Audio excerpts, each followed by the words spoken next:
Om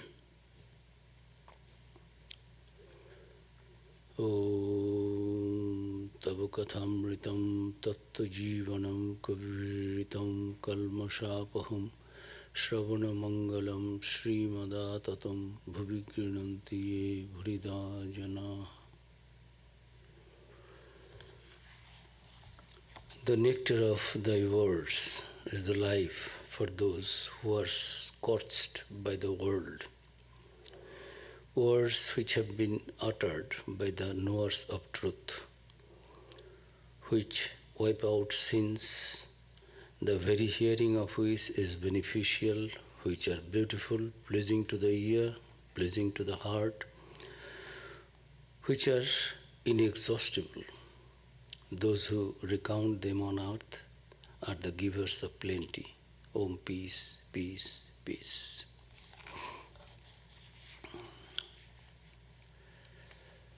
Good evening.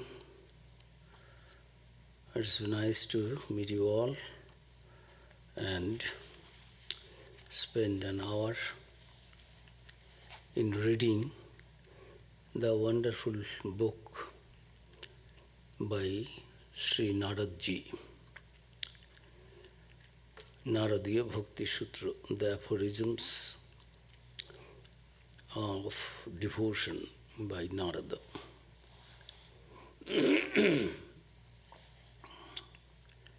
So we have been reading the 24th mantra. 24th mantra last time when we read, it was that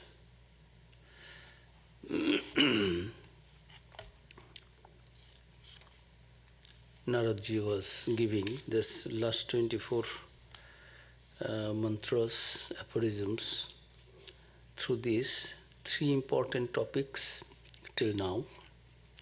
We have discussed first 6 sutras those were on the definition of the supreme devotion, and next 8 sutras were regarding renunciation of everything else for the sake of devotion, and the next 10 sutras dealt with various interpretations given by different acharyas, teachers of bhakti yoga, and examples of supreme devotion.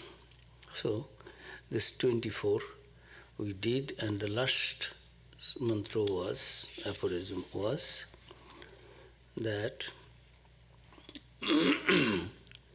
it is safer for an aspirant to start with the sentiment which he or she can understand and which can be felt readily. We all have some inner tendencies. People are so confused, always will ask, what I will follow, what I will follow, what I will do, what I will do, this way, that way. My mind wants something else, but I am posing that whatever you will tell, I will follow. I will not follow that. Today or tomorrow, I will give it up, and I will follow what actually I like, where I feel comfortable with. But world is like that, always this dandva, this samshaya. That is why Swamiji said, Sri Ramakrishna came to remove all our samshayas. Samshaya means this doubt, confusion, to be or not to be, to go or not to go, to do or not to do. We will worship God or not God. God is or God not is. All these are confusion, doubt. Eternal, it is going on. Hundreds and thousands, millions of rishis and munis, they have experienced, they have said. It is written in all scriptures. Well, this way or that way, we are all more or less followers of some kind of books. And every book there is the conception of idea of God is there, some ultimate reality is there, be it with form, without form, but something is there. But still mind is so confusion, full of confusion. So, we should not waste our time, and those who are intelligent, buddhiman, by God's grace, who are less confused. What is the nature of God? We are confused about that until and unless we realize it in our own selves, in our own lives. Only words, reading the books will not make me understand that. That is right. But begin, start, whether I'll start or not start. I'll go towards north or towards south. If in this way whole life is going, Swami Vivekananda criticized that all these wonderful things are there in our scriptures, but there are some pandits, 24 hours they are busy in how many times you will ring the bell with the right hand or left hand. It will be 3 times or 5 times, wasting the time. And Sri Ramakrishna has come, Sangsaya Rakshasa Nasham Hastram, to destroy all kinds of Sangshayas. This Sangshaya of Naren, also young Narendranath, pre-monastic name of Swami Vivekananda, when he was confused and was asking questions to each and everyone, and finally when he went to Sri Ramakrishna, "Sir, have you seen God? I have been visiting so many people talking about God. Have you seen God?" Sri Ramakrishna saw and answered, "Yes, I have seen." And then said, "I can show you also." Because Sri Ramakrishna knew that if Sri Ramakrishna says, "Yes, I have seen God," immediately this young man will ask, "Show me. Otherwise you are a liar." What is the proof? Because nobody could say that yes, I have seen God. And Sri Ramakrishna, in addition to that, is telling, not only have seen, I can show it to you. And that is the goal of life, to see God. To realize God is the goal of human life. The goal of human life is nothing less than realizing God, knowing the truth. Again and again, Sri Ramakrishna is telling the goal of human life, the world, don't forget. Whatever you do all these things with detachment, no problem will arise. Gradually everything will be okay, but don't forget your goal. If you know the goal, one day you will be reaching there. So, it is safer for an aspirant to start with the sentiment which he or she can understand. This is better than imitating another. As a matter of fact, we are all born with some kind of innate tendencies to make it suitable for us to follow one or the other of these attitudes. So, it is not that we can choose any one of them. It is ingrained in us. It becomes our constitutional necessity to follow one of these. And anyone is sufficient to give us the highest realization. This 24 sloka is telling that Tannapi na Mahatma Jnano Vismriti Apavadaha. Even there was no blame. That is 22. 24 is Natyava Tasmin Tatsukha Sukhitvam. These gopis, because Naradaji said, Yatha Brojo Gopikanam. It is not that I am talking about devotion, something new. And this, through devotion, the highest moksha, liberation, supreme devotion, supreme knowledge could be realized. And now also it is possible, because it is not mere words, I am telling something.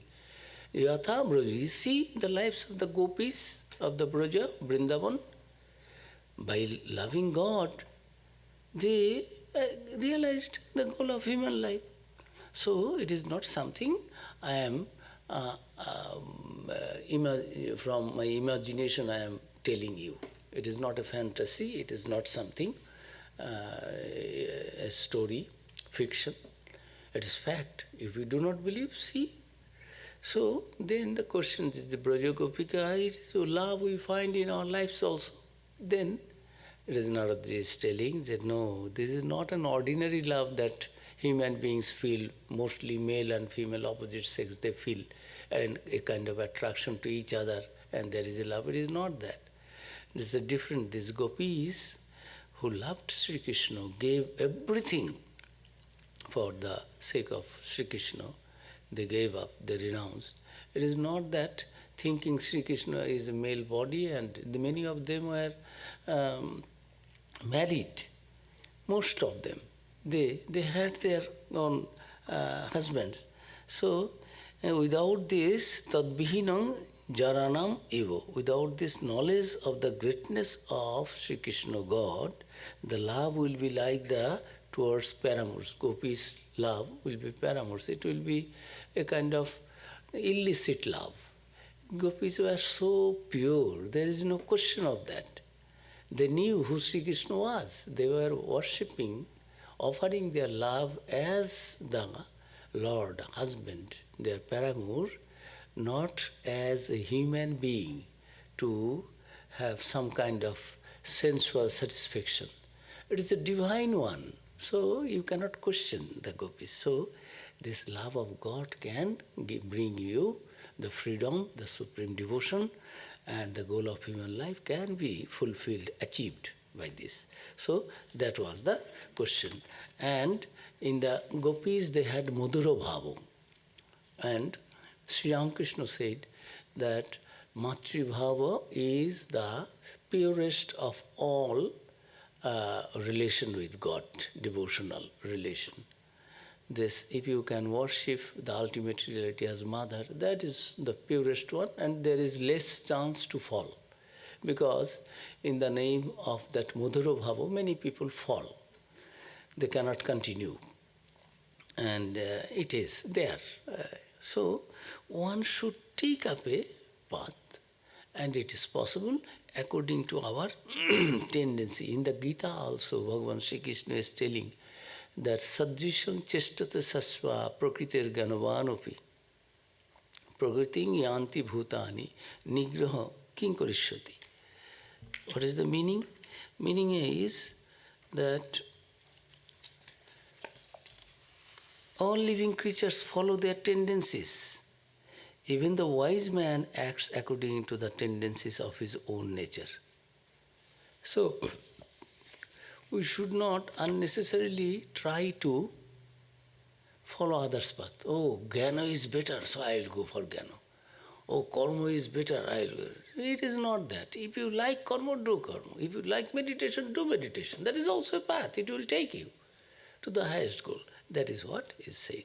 That take up one, be it Madhura Bhava, be it Shanta, Dasya, Sakya, these are all bhaktis. Different paths are there. Gopis, they showed the Madhura Bhava, but other bhavas are also there. Vatsalya, Shanta, Dasya, Sakya. All these can take you to the highest level of realization. And you cannot but follow, because we all are born with some kind of inner tendencies. It is inborn. It is, we have inherited it. It suddenly we cannot say. We can purify it. Gradually we can add something to it. But our real nature, our activity will be fixed, guided by the inner tendencies we are born with. So, now, this was the 24th Sutra. 25th Sutra is Satu Karma Jnana Yogebhya Adhikatara. This Bhakti Yoga is greater than, higher than, better than the paths of action, knowledge and yoga. Because this is, Narada is a devotee. He is talking from his point of view, glorifying his path. Nothing wrong is there, because it is the nature of the acharyas. When you go through Shankaracharya, you find, oh, Advaita Vedanta is the only path. Yes. You read Vishishtadvaita, this path of Ramanuja's explanation. If you are a devotee, you will find really it is, you go through Chaitanya Dev, Achinta Veda Veda. He is Chinta, again Achinta. So many things are there. The Shankara, you can say only Shankara was Jnani only, he was not a devotee. How many devotional stotras he composed, and of what nature? What sublime ideas are there in Shankaracharya's different stotras. and it is on Shiva, it is on Mother Amba, it is on Mother Saraswati, it is on Mother Ganga. So many stotras are there. And every line, every word expressing Shankaracharya's devotion. And Shankaracharya's devotion, he says, devotion is that intense desire to know the ultimate reality. That is devotion. Shankara is not telling I do not have devotion, because devotion is one of the factors to get the knowledge. And those who are bhaktas, they say, oh, if you do not have knowledge, you cannot have devotion. Devotion is final. You have to have that knowledge that I have my devotion for that ultimate reality, who is everything, everywhere. Devotee, highest devotee sees yatra yatra netra pare tatra tatra Krishna sphure. The highest devotee, a devotee who has achieved the highest, this supreme devotion, he or she finds everywhere his or her Lord, Krishna, Bhagavan, Narayana, Hari. Yatra yatra netra, wherever I see, my eyes fall, I see that presence of God. Rabindranath Tagore's one. Rabindranath Tagore is a preacher of formless aspect of Brahman. But he is also is reading, Yetha mi jaina ko tumi prakashito thako, O God. Wherever I go, I find you are already present there. So, Gyani is seeing Brahman everywhere, Sarvam Khalidam Brahma. Everything is Brahman. Because other than Brahman, nothing is there. Everything is Brahman, it is not that. Whatever you are seeing, that is Brahman. Other than Brahman, there is nothing. This whole universe, everything, you are seeing universe, it is not universe. That is that, and thou art that. You are not the body, you are not the senses. So, this unnecessarily fighting amongst these different paths, but here also, as Bhakta, he is telling, this my path, the path of devotion, is superior to the paths of action, knowledge, and yoga. This stotra is 25th stotra. Bhagavan Narada is telling that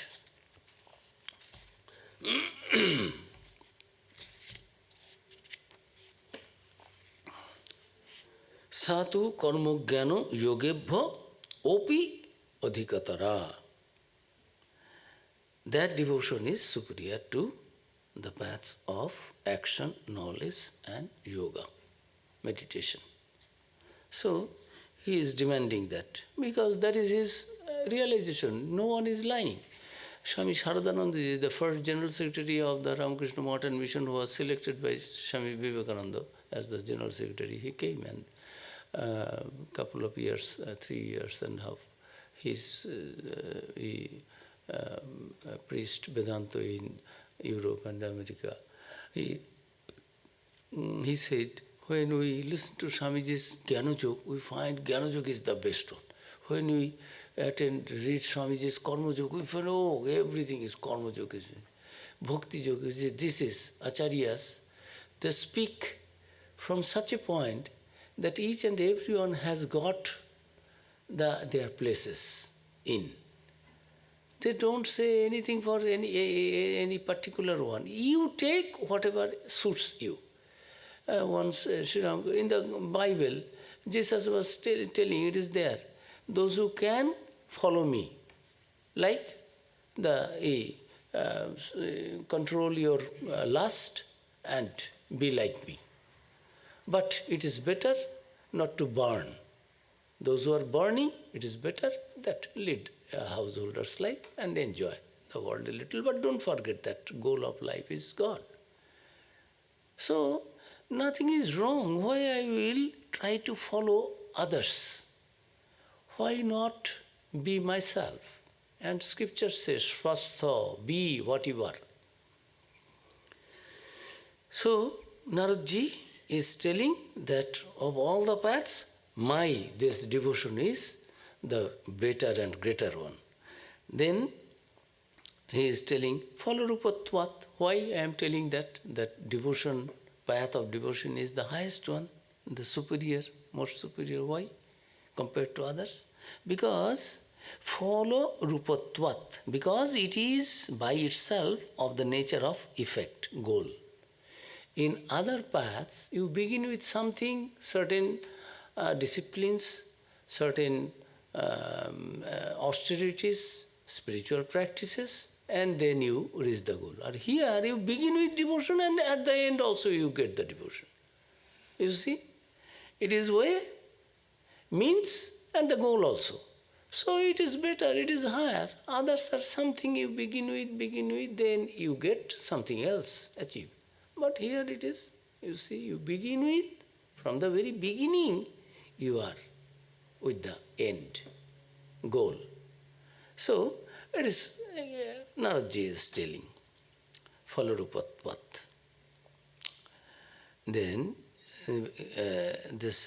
as I told, that up to these were this 6 Sutras, aphorisms were meant for the definition, and then 8 were to achieve the devotion, one has to renounce everything, and last 10 aphorisms were about the opinion of different acharyas, teachers of the bhakti. Now it is in 25th, this Naradaji is telling that it is superior than all other paths. And 25th, 26th, it is follow Rupatvat, because it is by itself the nature of the effect of the goal. So now this is, we will read today, what are the other things? How can you prove that this devotion is better than others? As Shankaracharya, Swami Vivekananda said, oh, there are hymns, these mantras in the Upanishad, that it is evident that it is showing that ultimate reality can be worshipped as the dualistic attitudes, thoughts are there. Then this qualified monistic ideas are also there, Vishishtadvaitavada, Advaitavada, but Shankaracharya with his fertile brain, just trying, twisting, finally he will establish that it is meant for Advaita. It was not necessary. Sri Ramakrishna, we will read all this here. Sri Ramakrishna said, Dvaita is also, there are steps, Vishishtadvaita is there, Advaita is also there. You don't need to negate anything. These are there, accept. And people also we like.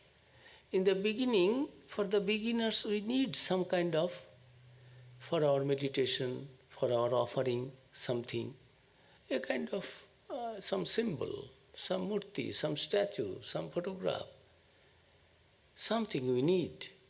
Oh, you meditate on the infinite. What can I meditate on the infinite? Something which cannot be grasped, thought of. Even mature people, senior people, elderly people cannot think of. In the gospel, a master was asking, first day, actually second day, when there was a discussion, what do you think of God? Do you love God? Yes. Do you believe in God? Yes. What aspect? Oh, is it Sakar or Nirakar, with form or without form? M, the recorder of the gospel, such a qualified man, educated man, professor into schools, headmaster into professor into colleges, visiting professor and lecturer, and headmaster into schools, and sufficiently a man of knowledge, having sufficient scholarship in Western philosophy, Eastern philosophy, all these things. He himself was telling, now I believe in the formless aspect. After 6 months, Sri Ramakrishna is asking, my dear, are you meditating? You told me that you love formless aspect of the ultimate reality. Are you doing your japa meditation? Are you advancing? Do you have any feeling? Then he said, now come to the path. He's telling, Master, I told at that time that I like formless aspect, but actually I cannot concentrate my mind. How to meditate on formless aspect?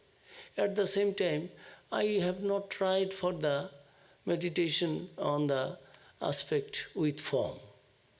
This ultimate reality with form, that also I do not know. So he is confused, 6 months. Such a qualified, educated, scholarly person, erudite scholar. From any points of view, from any social point of view, he is a scholarly one. But Vidyasagar is telling, yes, Rishis Munis, what they wanted to express actually could not express properly. Actually, this. Ishwar Chandra Vidyasagar, ocean of knowledge. So, it is not that easy thing. So be fair. Instead of showing something and believe that ultimate reality is. And so Sri Ramakrishna has combined all these things, blended very nicely.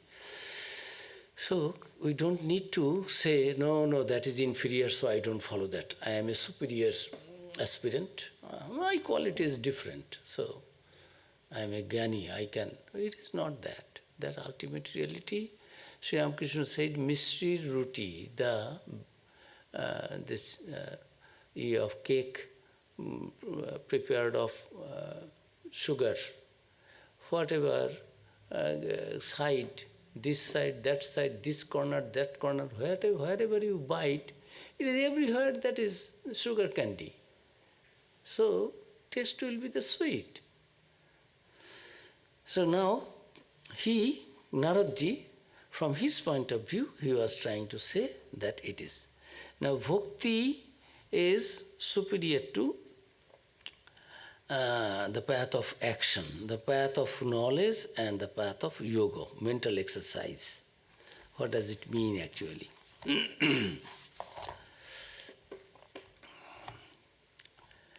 Bhakti is not merely a path, it is the goal also. So, bhakti has been treated both as a means and as an end, as the goal. When you start the practice of devotion as beginners, bhakti is the path, and the ultimate goal which you reach through this path is also bhakti. It is, as Sri Ramakrishna puts it, Vaidhi Bhakti and Raga Bhakti.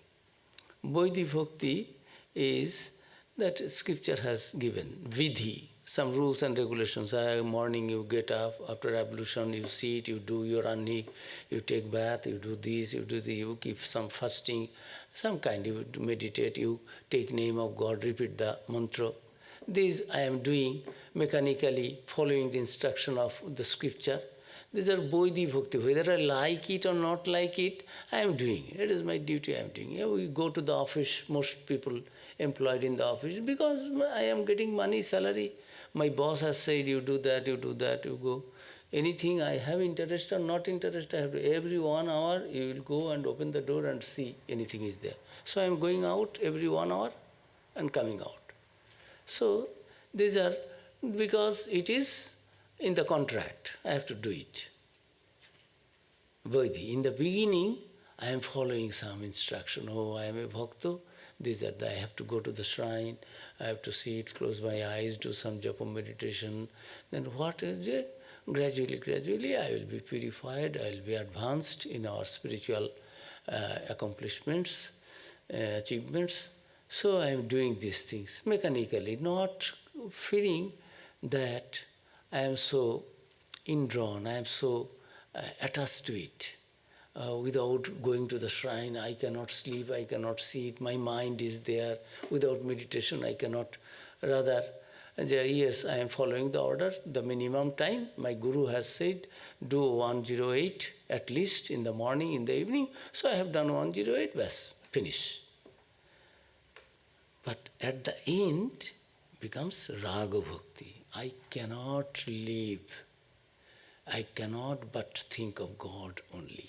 Without God, without thinking of God, without meditating, without going to the shrine, without sitting before the altar, by the side of the altar, without doing all these things, I cannot, because other things are not attractive to me.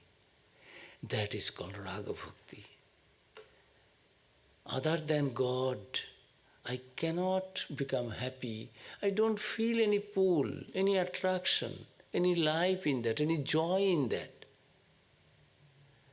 That is Raga Bhakti. When that kind of joy will be there, thinking of God, always will be, I will be completely absorbed in the thought of God. Yesterday somebody was asking some question in the gospel class of Revered Sarvadevanji. Maharaj, what is bhava?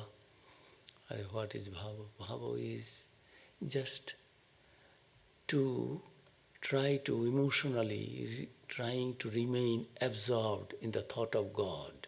That is bhava in spiritual life. It is bhava, can be so many bhava. Worldly bhava is there. That is not. In spiritual life, bhava means this thinking of God, trying to be absorbed in it. And bhava mukh, in Sri Ramakrishna's life, bhava mukh, one chapter is there. It is threshold. That side is spiritual life, is spiritual world. This side is relative and absolute.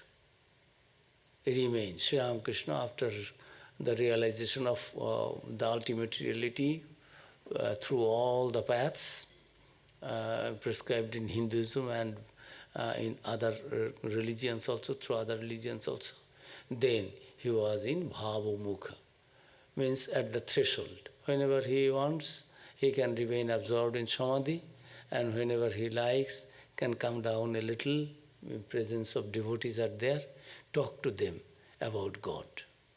So this is. But bhava is trying to be absorbed, remaining absorbed in the thought of God. So this raga bhakti is like that always feeling that I feel joy and comfortable, happy in the thought of God, in doing something in the name of God. I am doing puja. I am so happy in doing puja. Suppose I am plucking the flowers. Sri Ramakrishna was pujari. Before that pujari, he was the beshkari. He used to take care of the Divine Mother and the Radha Madhav their mandir, temple. The beshkari means dressing, plucking the flowers. So Holy Mother said that when those who join new, don't give them works outside. Those who come for becoming monks as brahmacharis, novices, don't send them to the marketplaces and householders and others and other people whose mind is always in the world. If they mix with them, their mind also will be. They have come, they will leave tomorrow. They will not understand the joy and bliss of purity of the spiritual life. So where they will work? You have to give some work, because nature is there, that everyone is born with some kind of tendencies. We will work. If you don't make good work, I will do some bad work. So keep them busy in the shrine. Give them some work in the temple. What are that? Plucking flower, cleaning the temple, pasting the sandal paste, doing the sandal paste. And Holy Mother is telling, in the beginning you may not get that, in the beginning you may not get that joy in that. When you first start rubbing the sandalwood, there is no smell, but you rub for a little while, then you find very sweet fragrance coming out. Flowers also. If you go to the flowers, you just flower, it is only there in the plant, it may not give that sweet fragrance. You bring and just a little bit, you make it move this side, that side, you feel that, yes, fragrance is coming. So, by thinking of God, by doing work, in God, for God, in the name of God, gradually bhakti becomes completely absorbed. That becomes raga bhakti. That without that thing, that this singing bhajans, he or she will not get joy in other songs.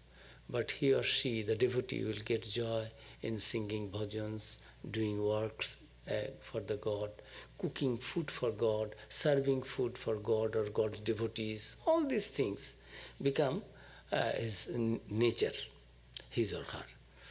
So, that is, in the beginning it is Vaidhi Bhakti, it is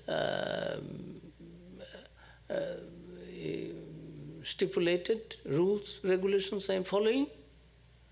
After joining in our order also, brahmacharis, this new joining, all the rules are, yesterday I was free completely, anywhere I could go. Today, you cannot go out of the gate. You cannot do this, you cannot do this, you cannot talk that. Everything in the hostels, this students' home, those who are our students, they know that the rules and regulations. So whether I like to sleep a little more, it is 5 o'clock, there is ringing the bell. And if I don't get up, somebody will come and push me. Get up, now go for your ablution and come to the 6 o'clock. I don't like to go to the shrine, now I have to go to the shrine. I don't like to chant some mantras or bhajans, I have to sing the bhajans. In the school in India, particularly in Bengal, others province also it is there. There is some national anthem or some prayer is there. This common assembly, school assembly, some prayer, some good reading. So many boys, they come to enjoy. What is there? Father, mother, they have forcefully they have sent to this good school, good institution. Good institution means more rules, regulations, discipline, all these things, everything punctual, more homework, more attention in the class. And they don't like it, even they don't like to sing a national anthem or some other kinds of things. And who is standing here to listen to the gospel from the Bible or Sri Ramakrishna or Vivekananda or this and that? I like to go to the playground now and enjoy myself. So, in the beginning it may appear that I am following the rules, but not with my mind, with my emotional connectivity. But at the end, I find that, oh God, I cannot live without this God. That is Raga Bhakti. Sri Ramakrishna said, that is Bhakti according to the injunctions of the scripture or as advised by the followers of the path and the goal, which is of the nature of supreme love. Prema Bhakti, Raga Bhakti, at the end. In the beginning, it becomes a duty, but in the end, it becomes the ultimate realization. Bhakti is both the way and the goal. Is Bhakti of the nature of the fruit of action? It has been specially characterized not as a fruit or as a result, but as being of nature of the result.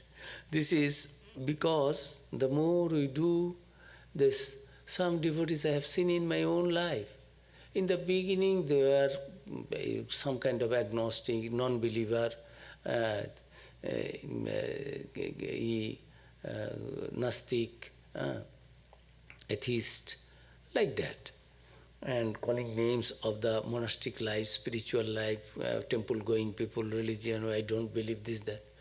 Gradually, they become changed and changed.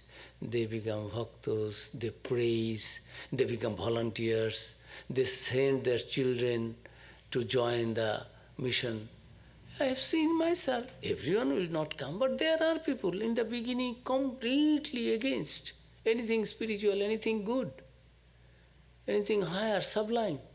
But at the end of the day, we find that so many have been changed, transformed. We have not forced, not with sword or with anything, with any kind of, hey, if you get transformed, I put a revolver on your chest, you become a devotee. No, it is not that. They find gradually that yes, how many people come, those people and sitting in the temple, shedding tears, offering prayers, living a better life, a higher life, a joyful life, clinging to the spiritual life, and not going back to the life they lived 10 years, 20 years, 30, 40 years back.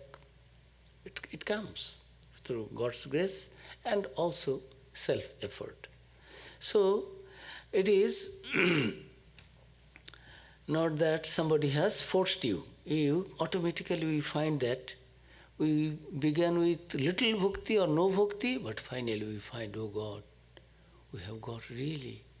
Now people call me, I am a devotee. I am not claiming, but people say that, oh, he is such a wonderful devotee.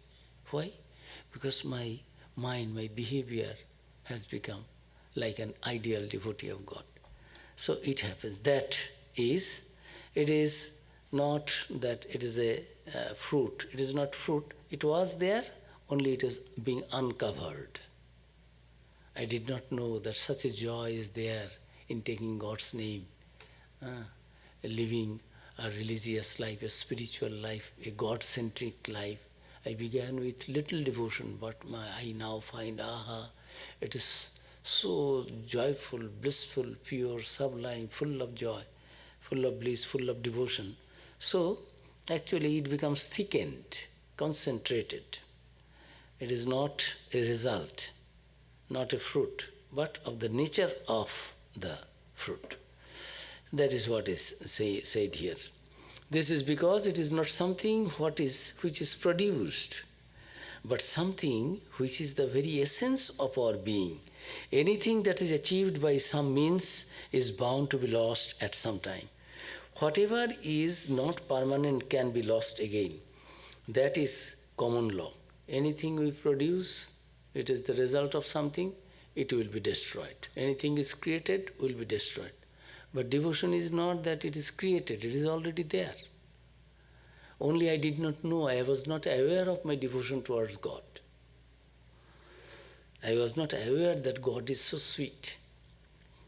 And so, whatever is not permanent can be lost again, but that is the common law.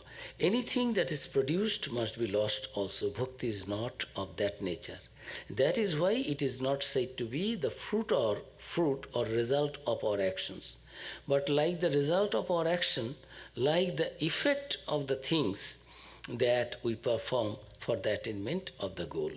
They say it is the goal itself and therefore not something to be achieved. It is already there. This love of God or devotion is inherent in us. It is eternal. What we try to do through our practices is to manifest it.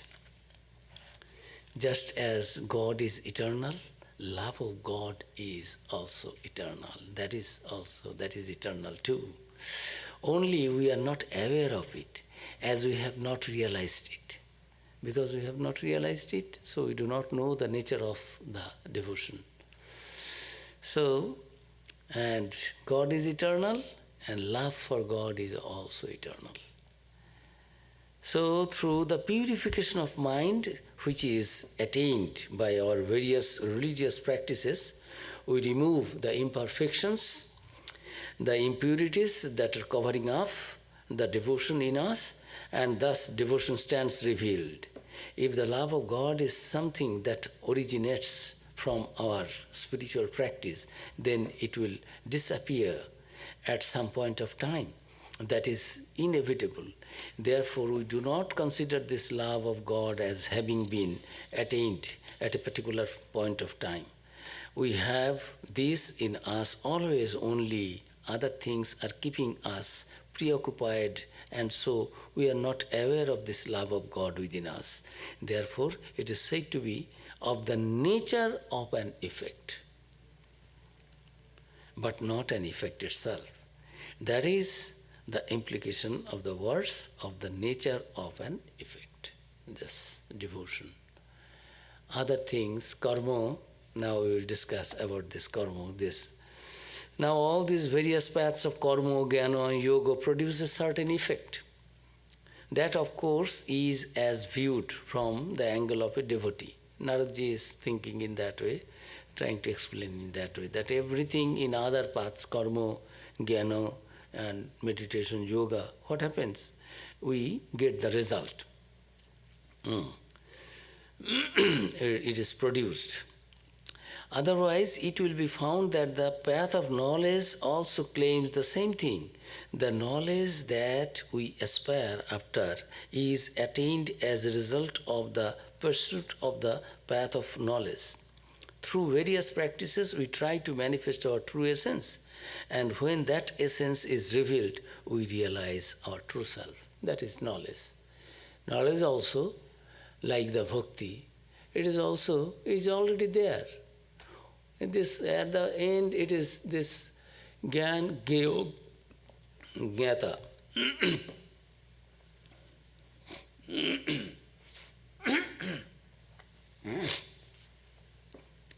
Gyan Gyo Jnata, Dhyan Dhyo Dhyata, all becomes one. Satchid Ananda, everything, that ultimate, what is of the nature of the eternal existence, is of the nature of joy, bliss, and consciousness. That is what? Ultimate reality. Sat Chit Ananda.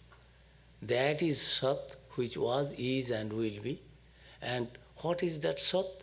This Sat is of the nature of bliss and knowledge, consciousness. You cannot separate.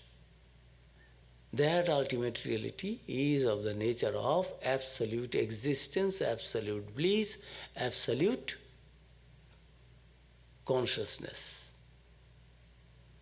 And finally, it becomes that one. Whoever is meditating, meditation and the object of meditation. Gyan, Gyo, Gata, knowledge, object of knowledge, and the knower. Everything becomes one. So, in the path of Jnana also, it is not Jnana will come from somewhere else. We are what we are, we have been. Only I didn't know that I am not this body. Now that rubbish, ignorance, that cloud of ignorance, cloud of disbelief, this doubt, now has been removed. I understand, it is clear that yes, I am that. Guru has said the word that, I also understand. Yes, I realize. It is not I understand intellectually, not understand that somebody has said. I feel. I am one with you. I am one with the universe. I am one with that ultimate reality. And this universe, whatever is appearing, these are all appearances. These are not real. I understand. When Sri Ramakrishna was telling everything is that Vivekananda was criticizing, ghotiti, batiti, everything is that. Ghoti, bati means these pots and containers there in the room, puja, kosha, koshi. Sri Ramakrishna said yes, and Sri Ramakrishna touched him. Narendranath, and Narendranath found that everything was saying, everything, where that there was a vacuum, and everything was that ultimate reality. Everything was living. He was walking to prove that whether the railing outside of their house, Shimla in Calcutta, this Hedwa, one lake was there, big lake, and it was railed, some fencing. Rail was there. It was hard iron, rods were there. So he went to and trying to touch and hitting. That everything is conscious. Everything is conscious. That thing we describe. It boje pran, boje jar. Whoever has experienced it, he or she knows. It cannot be expressed through what it is as has been experienced by the experiencer. It cannot be said by mouth, by tongue. It cannot be thought of by the mind. It cannot be expressed by the words, anything. It is only to be realized. That is that ultimate reality. It will not come from outside. It is not something production. When my veil of ignorance is removed, this cloud is gone, Sun is sun there. It was, it is, and it will remain there. Only sometimes darkness will come, we will not see the sun. Because we are now at night, we are at the other side of the planet. When this planet again will roll and move, we will go the other side, where the sun is. Sun is always there. It is the planet, our Mother Earth is changing its course, axis, and so sometimes we are at night and we are telling it is night, there is no sun. Actually, sun is always there. We are at the opposite side. So I cannot see you now. It is removed and I can see. You are there, I am here. No, nothing has been changed. Only ignorance, veil of ignorance is gone. So that is the actually the fact. It is not that something is produced and we will get it. It will come from outside, this knowledge, path of knowledge. The knowledge that we acquire through our sadhana is inherent in us. Only the obstructions that had been covering that knowledge have been removed, and then the knowledge stands revealed. So knowledge also is considered to be both path and a path and a result. And in other words, true knowledge is never an effect, but it is the revelation of our real nature. We know that self-knowledge is eternal, and therefore this state of enlightenment is not likely to disappear at any moment. This knowledge itself is the ultimate reality. It is not knowledge of something, but knowledge of itself, knowledge of our own self. Sri Ramakrishna used to say that one can attain the goal of the path of knowledge through devotion. It is superior to the path of karma. It is superior to the path of karma as distinguished from the path of knowledge. Karma or action as a path leads to the result, which will be freedom from all imperfections. Karma itself is not identical with imperfection or perfection. It is something that we take recourse to. By the practice of actions done with unselfishness, we realize that ultimate goal, which is freedom from all impurities, and reach the highest level, which is the same as that of a man of knowledge. That is, we remove our bondage and it liberates us. The action itself is not liberation, but liberation is the result, and action is the cause by means of which the result is attained. Bhakti, however, is not used in that sense. It is both a path and a goal. Sri Ramakrishna has remarked several times that the path of devotion is superior to the path of karma. And I quote, "In the Kali Yuga, the path of devotion prescribed by Narada is best. The path of karma is very difficult." Karma means this Purva Mimamsa, that is there, Karma Kanda of the Vedas, that is called karma. So many instructions are there. You do this karma, you do this karma, you do this sacrifice, that sacrifice. What will be the result? You go to that heaven, this heaven, 100,000 years, million years. After that, again you come. Kshine punne martolokam vishanti. When your credit card is finished, this God is deposited there, best, again you come back and you have to do again tapasya. And jnana is, what is that? Again I have to come back. Why not? Be freed, liberation, moksha, once for all. Why I will go and enjoy? What is my enjoyment? I don't like that enjoyment. I like to be one with that and what I am already. Only I do not know. So this karma kanda is very difficult. So many things you have to gather this in this age, gathering all those things, ingredients difficult, keeping fasting. We are so body-minded. We cannot fast, we cannot do something, we cannot take a strong resolve. So, Master is telling in the Kali Yuga, how much karma you will do, and after, what is the result of the karma? You will go to some higher heaven, and after that again you have to come back. Why? Rather follow the path of bhakti as prescribed by Narada. So that is very good. That is Sri Ramakrishna said, Narada's path of devotion is as prescribed by Narada is best. The path of karma, doing all this homo, sacrifice, these, that, these rituals, very difficult in this Kali Yuga. That was Sri Ramakrishna's certificate. And then this karma, so it is better than karma. Karma you do, purify your heart by doing unselfish karma, unattached, doing in an unattached mood. This in the karma yogas, there are so many slokas are there that in the third chapter, Karma Yoga, Bhagavan is telling that this by doing this karma, one can gradually this purify. And he is telling, do the karma. You cannot give up karma. Each and every one has to do karma. We cannot say, I will not do the karma. What I will do? I will not do the karma. This king karma, king apakarmiti, what is karma, what is akarma, what is bikarma, all these wonderful things are there in the Sri Krishna, in the Gita, is telling about this karma. So this karma you do, but do in an unattached way. Attachment will make you suffer. A little enjoyment, but maximum is suffering. So don't do good things, thinking that God has given you this, serve people as God, without any attachment, without any desire to have the fruit. Then that will purify your heart and make you completely perfect.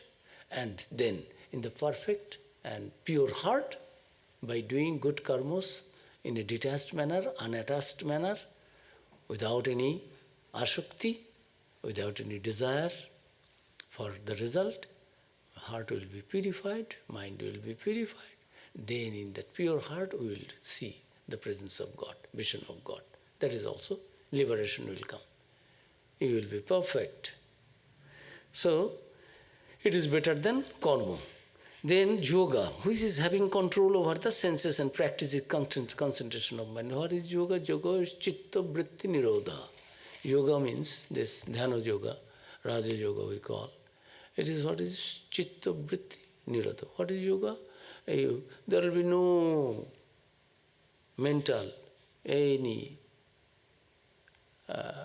activity, completely mind, making the mind inactive. That is controlling the mind. This yama, niyama, asana, dharana, pratyahara, dharana, dhyana, samadhi. 8 stages are there. For that, everything you need. But after that, what? It's through purification of mind, you will achieve something.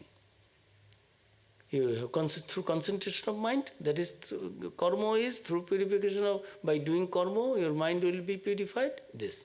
Here, by dhyana, you will control your mind, and finally, you will come, liberation will come, this ultimate reality, that feeling, that experience.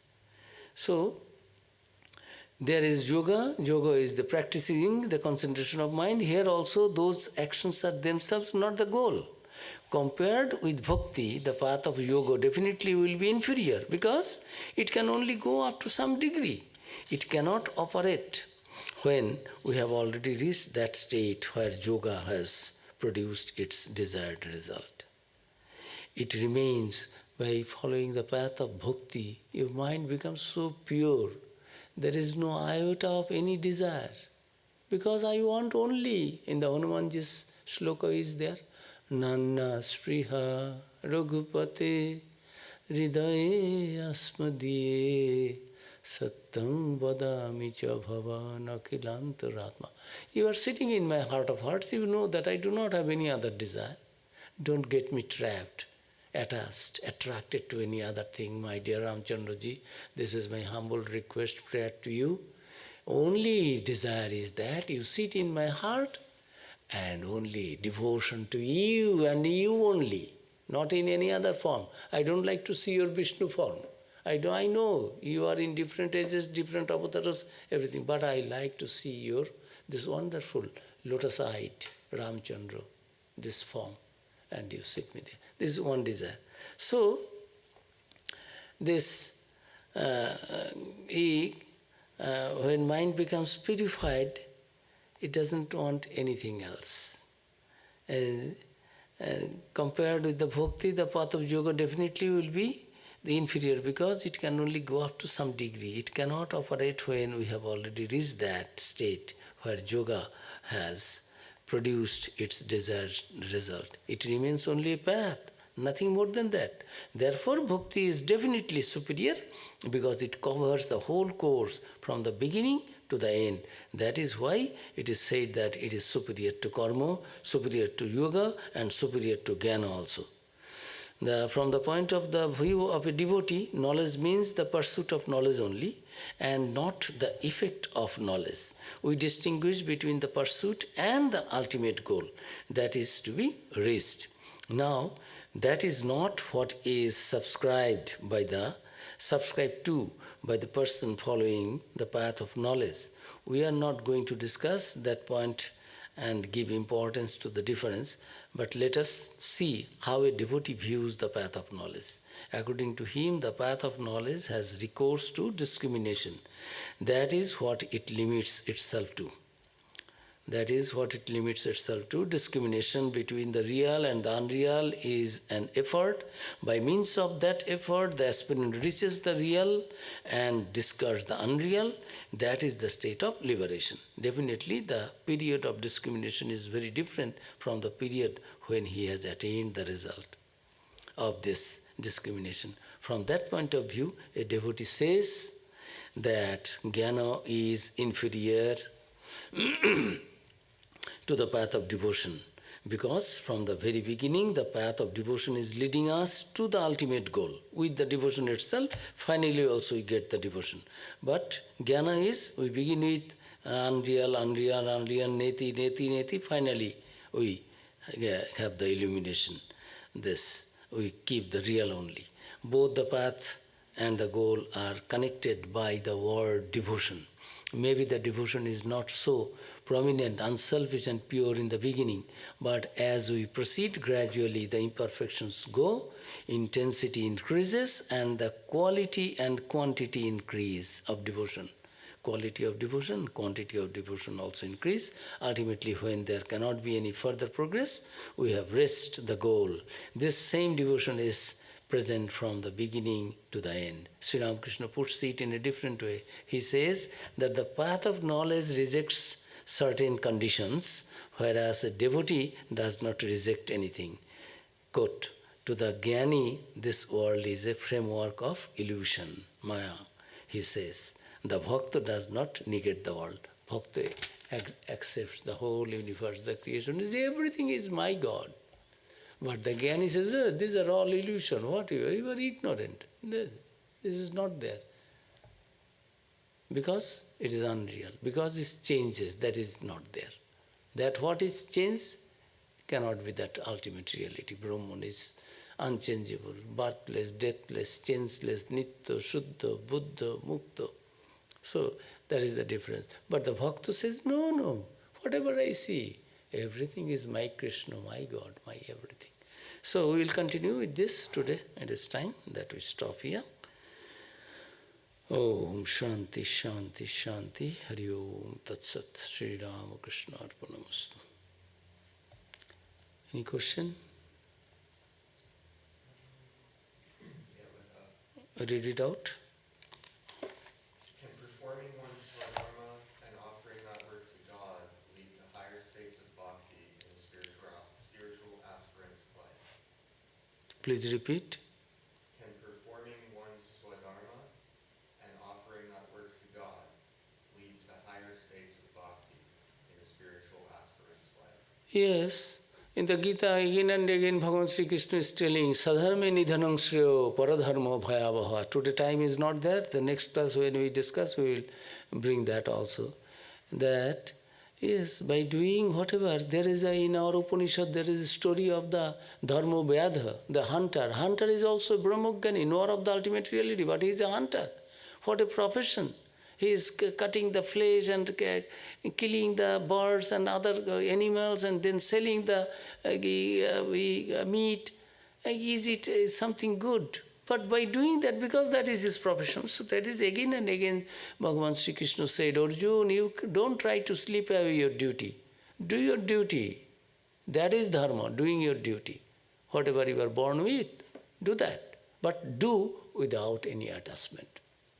Even telling that you are killing, you will be killing all these people. I have already killed them. You will not kill. It is just nimitta matram bhavasabha saching. You just become an instrument in my hands, my dear Arjuna. So, doing sadharma will lead us to liberation, greater bhakti and jnana, no doubt. Yes, next. Both of the next questions are similar to that question. Read that. If someone does something wrong, being unaware of the wrong nature of their word, then does he commit sin? Unknowingly, if we do something, then it should not be viewed in that way. But when it is determined, when it is shown to me that I am wrong, then I should not repeat it. Sri Ramakrishna said, what wrong? You have done something. What sin? You have done something wrong. Now you know that you have done something wrong. You have now, in the Christianity also there is that is there, confession. Now you have come, you have understood that you have done something wrong. Don't do that. Don't repeat that. And you take shelter offer it to the feet of the God, Lord. Yes, God, I didn't know it. Unknowingly I did it. So please forgive me. Oh my God, I will not do anymore. I apologize for that. I am repentant for that. I shed my tears for that. I am really regretting all these things, repenting all these things. So, if really you do it, it will purify your soul and there will be nothing wrong. But again, don't do. God will give me, allow me, because unknowingly I did it. Accident, many accidents. We don't become, the driver doesn't consider to be a murderer because it is an accident. But if one goes intentionally and hits somebody, then it is wrong. So, thank you. Yes? Question. So, like, what's the difference between the devotion and bhakti? Because it sounds like karma yoga as well, as I think you stated, was also a form of devotion itself. So, how does bhakti stand on its own? We can keep it now off, so we will have our discussion here. We should not linger it there. Yes, please repeat. So